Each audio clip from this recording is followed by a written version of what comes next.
Welcome to another edition of Vote Right for America.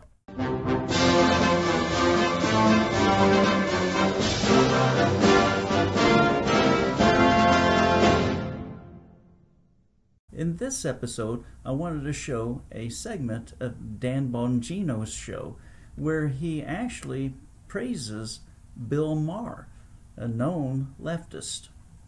Play cut one from this monologue where he calls them out completely for entirely misjudging the risk of coronavirus because they've listened to the panic merchants the whole time. Check this out. What are the chances that someone who gets COVID will need to be hospitalized? The answer is between 1% and 5%. 41% of Democrats thought it was over 50%. Another 28% put the chances at 20 to 49. So almost 70% of Democrats are wildly off on this key question and also have a greatly exaggerated view of the danger of COVID-2 and the mortality rate among children. All of which explains why today the states with the highest share of schools that are still closed are all blue states. So if the right-wing media bubble has to own things like climate change denial, shouldn't liberal media have to answer for, how did your audience wind up believing such a bunch of crap about COVID?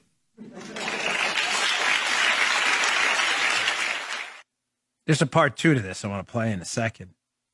What did I say to you? That maybe we should wait before engaging in drastic measures like economic lockdowns and school lockdowns, which would destroy working families' ability to earn for a living by shutting their businesses and destroy kids' futures by taking away their education and their ability to socialize.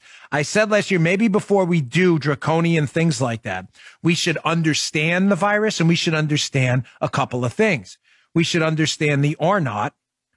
Folks, I'm not an epidemiologist, but you don't have to be an epidemiologist or a medical doctor or a doctor of philosophy in virology to read basic things like an or not.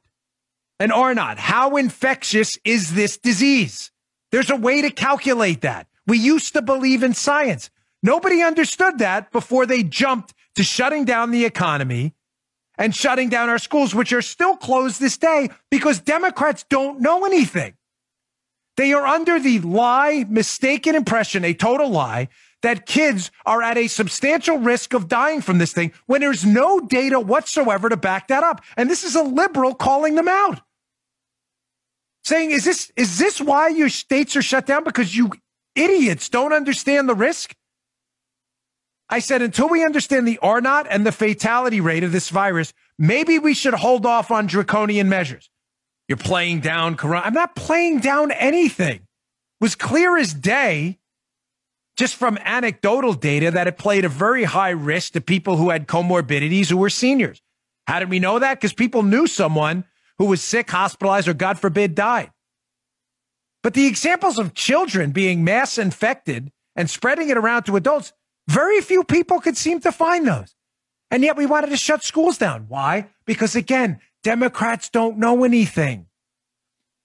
They're the party of science, except for the fact when they have to look at the science. Then they're not the party of science.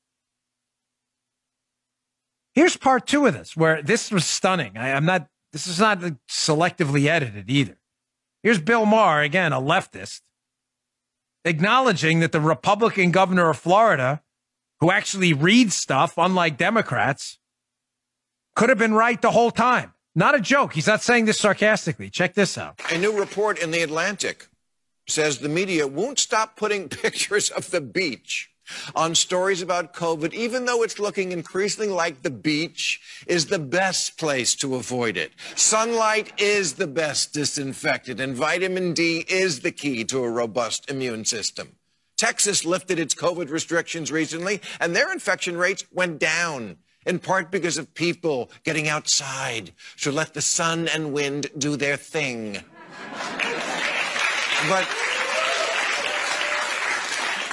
But to many liberals, that can't be right, because Texas and beach-loving Florida have Republican governors. But life is complicated. I've read that the governor of Florida reads. I know we like to think of Florida as only middle school teachers on bath salts having sex with their students in front of an alligator. But apparently the governor is also a voracious consumer of the scientific literature. And maybe that's why he protected his most vulnerable population, the elderly, way better than did the governor of New York. He's right.